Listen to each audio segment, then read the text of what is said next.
haqiqiy iste'dodlilar qishloqda tug'iladi va shaharda kamol topadi degan ajoyib bir hikmat bor. Biz Surxondaryo viloyati Sariosiyo tumanidagi 45-maktabda mana hozir ijodiy safarda bo'lib turibmiz.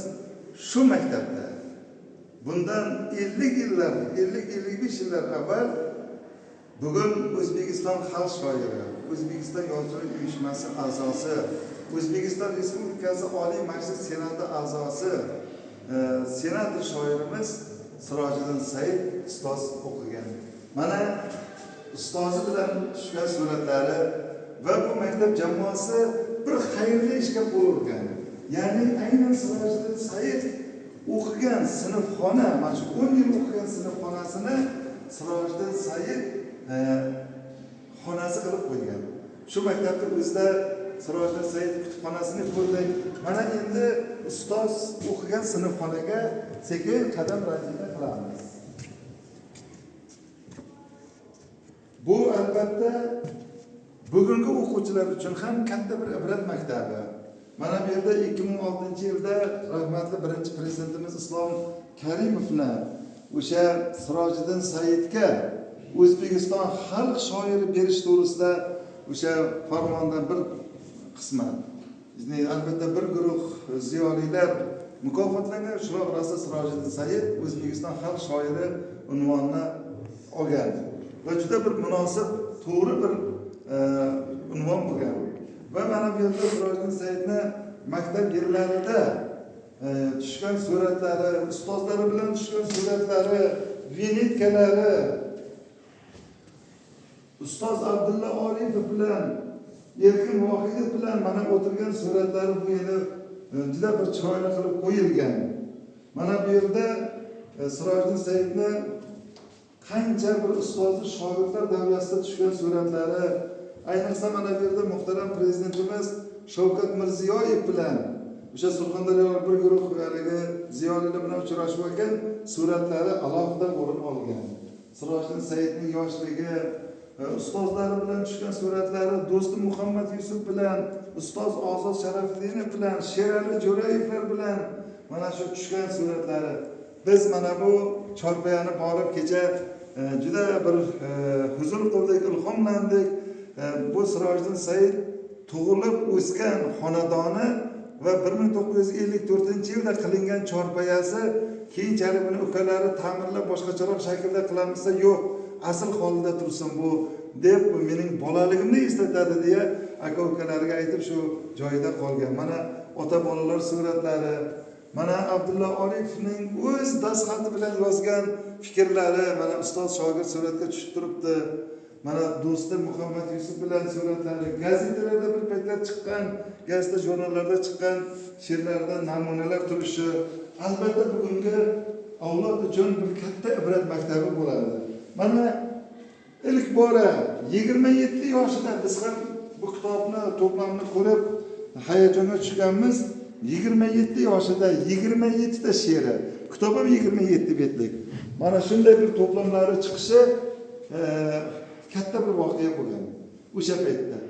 Endi hozir bir ibtidoiy kitobdek ko'rinadi, lekin baribir ham adabiyotning alifbosidek biz uchun, bir haligi sharafli bo'lgan shoir uchun.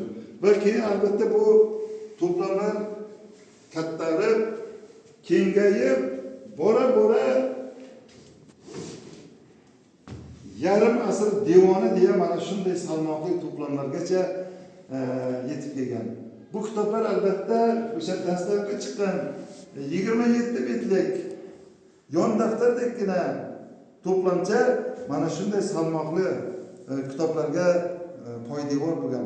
Endi bu kitoblar albatta o'zbek adabiyotining o'ziga xos durdonalariga aylanib bormoqda. Sirojiddin Saidni mana yana bir qancha kitoblari turibdi. Mana bu yerda ularning tarjimai holi, yoshlik paytlaridagi surati. Shu suratni men ancha bir 30 yillar avval Sherali Jo'rayev bir katta sahnada o'sha bir g'azalini kuyga solgan paytida mana muallifning o'zi ham, shoirning o'zi ham o'tiribdi deganda xuddi mana shu qiyofada o'tirgan edi. Mana kitoblarni ro'yxati, lekin bu ancha eskirib qolgan. Chunki agar qolganlarni bo'lsa, hozir mana bu yerlarga kelib qoladigan darajada katta ro'yxatga ega bo'lgan. Endi mana shu yerda meni juda bir e'tiborim tortgani, mana maktab o'quvchilari, mana hozir o'sha Sirojiddin akam o'tirgan maktab partalaridan biriga o'tirib ko'ramiz. O'sh 1974-yil.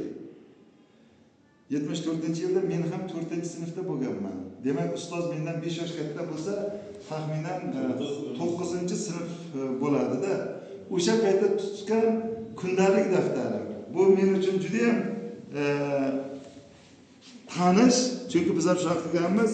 Qarang, hammasi qatorasiga shoda beshlar. Mana yanvar oyidan boshlab mana shu butun 5 birorta 4 bahoni ko'rmaysiz.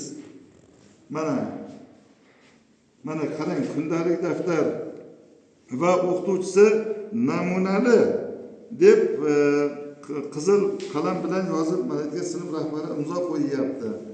Va mana shu bo'lajak shoirning 1974-yildagi kundalik daftari bugungi o'quvchilar uchun juda bir katta ibrat maktabi hisoblanadi. Endi mana bu o'quv yilining oxiridagi baholarni ko'rsangiz, shoda beshlar. Mana. Xo'sh.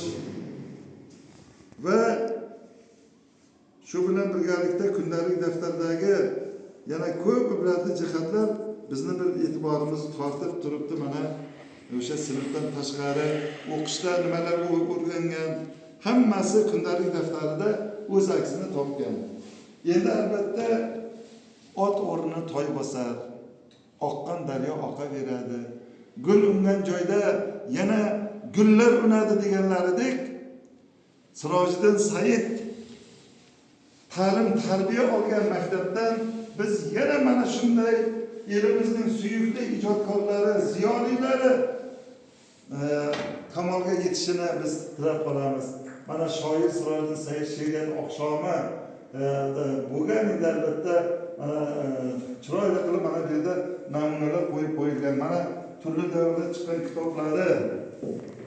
Mana bularni hammasi o'sha ustoz qalamiga mansub yoki shogirdlari, ustozlarining kitoblarini ko'rib mana rohatlanasiz. Mana bu yerda o'sha ishonch gazetida berilgan o'sha surxondaryolik katta ustoz yozuvchi shoirlarni mana suratlarini ko'rib va mana bu yerda doskada yozadi, bu yerda adabiyot darslari bo'ladi.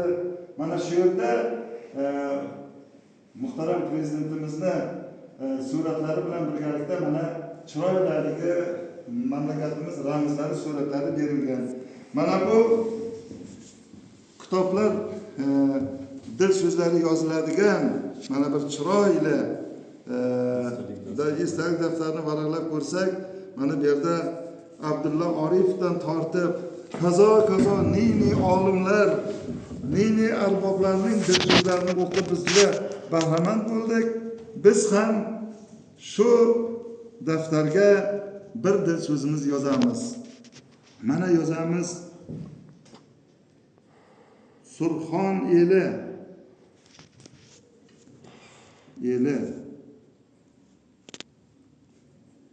Sari Osiyo tumani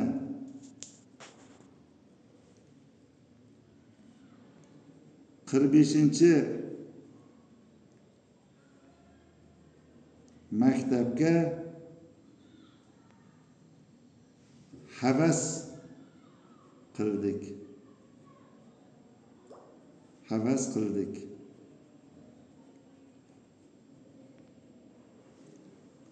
Ustoz shoir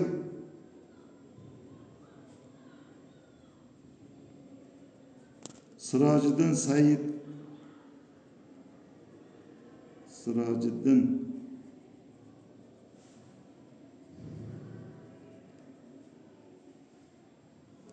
Saiddek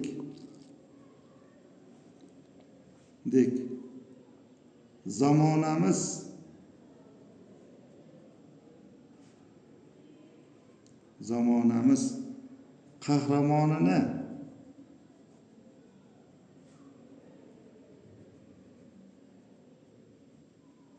kamolga yetkazgan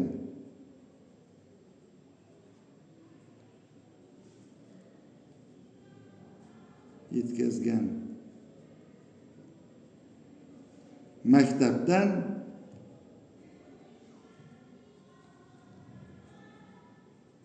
biz ham saboq olamiz. Bu mening ham maktabimga aylanib qoldi.